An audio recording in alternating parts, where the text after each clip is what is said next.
मी कोल्हापूरला आल्यानंतर आपल्या प्रसार माध्यमामध्ये मी पाहिलं या ऑडिओ क्लिपची मला काही माहिती नाही. मी गेल्यानंतर माहिती घेण्याचा प्रयत्न करेन.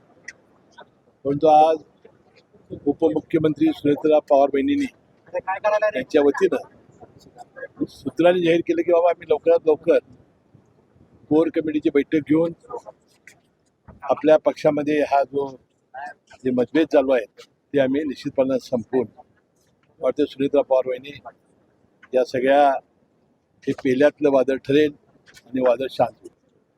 आता तटकरे साहेब आणि एकनाथ शिंदे साहेब यांच्या सातत्याने बैठका सुरू आहेत आणि मला वाटते म्हसळा नगरपालिकेचा जो नगराध्यक्ष निवडलेला होता त्याला राजीनामा देऊन तटकरे साहेबांना नगराध्यक्ष त्यांच्या मतदारसंघातला केलेला आणि उपाध्यक्ष हा शिवसेनेचा होणार आहे अशी मी बातमी ऐकलेली आहे.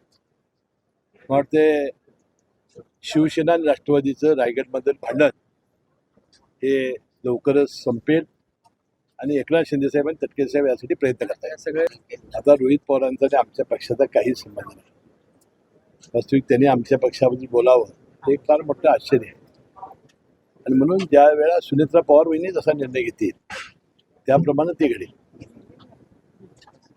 गोकुळच्या संदर्भात हे अजून गोकुळबद्दलचं जे मी भाष्य केलेलं आहे किंवा लवकरच निवडणुका लागतील आणि मला वाटतं ती आता वेळ लवकर आली.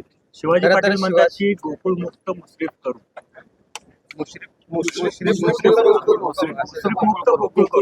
सभासदाने करायचं काय शिवाय लोकांना. पण तुमच्या दिवसापूर्वीच तुम्ही आभार मानले होते, ते काही बोललेले नाही. पण व्यक्तिगत टीका केली. व्यक्तिगत टीका राजकीय टीका काय ही निवडणूक महायुती म्हणूनच होईल आणि महायुतीचा अध्यक्ष होईल. त्याने आमदार पण त्याला अधिकार आहे ते घेतला असतं. जिल्हा बँकेच्या माध्यमातून देखील कारखानदारांना चुकीच्या पद्धतीनं कर्जांचं वाटप केलं गेलंय अशा पद्धतीचा दावा देखील केला आणि येत्या काळामध्ये हे सगळे प्रकरण मी बाहेर आणणार आहे. चांगलं आहे ना. कारखानदारांनी त्याची नोंद घ्यावी. दाव्यासाठी ज्या पद्धतीचे आरोप केले जातात कितीही काही करा पण गोकुळमध्ये कोणताही भ्रष्टाचार निघणार नाही असा विश्वास आहे तुमचा? 100%. आता मी तुम्हाला सांगितलं की रोहित पवार हे राष्ट्रवादी काँग्रेसबद्दल का बोलतायत हे मला कळत नाही. आता मी काही अधिक बोलणं योग्य नाही परंतु त्यांनी वास्तविक संयम ठेवण्याची आवश्यकता आहे.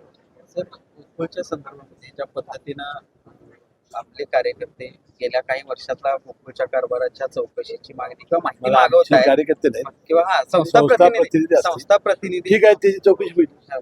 पण हे सगळं बघता महाडी काय मुश्रीफ असा एक वाद नवीन तयार होतोय असं वाटत नाही का तुम्हाला? गरज तर काय गरज नाही. तसं काय संस्था प्रतिनिधी काय मागावं कारण कुणाच्या जावायला किती तो आता त्या ज्यांनी मागितले त्यांना विचारा. मला काय सांगतो आता ज्यांनी मागितलेलं आहे ज्यांनी बोललेलं आहे त्यांना विचारा ना. मला काय विचारायची गरज आहे कारण मी काय माझं नाव नाही काय. मी आता मंत्री असल्यामुळे तुम्ही आमच्या पुढे येता त्याला जरा जाऊन विचारा. नोकरी असो वा लग्न, चष्म्याची अडचण आता होऊ देऊ नका. नंदादीप नेत्रालयात या आणि तुमच्या चष्म्यापासून मिळवा कायमची मुक्ती. कारण आता चष्मा घालवण्याची लासिक शस्त्रक्रिया फक्त 32,999 रुपयात. शिवाय 5,000 रुपयांपर्यंतचे लासिक स्क्रीनिंग अगदी मोफत. ऑफर मर्यादित कालावधीसाठी. तर वाट कसली बघताय, आजच कॉल करा 92 2000 1000. नंदादीप नेत्रालय, न्यू शाहूपुरी, कोल्हापूर. दृष्टी म्हणजे नंदादीप.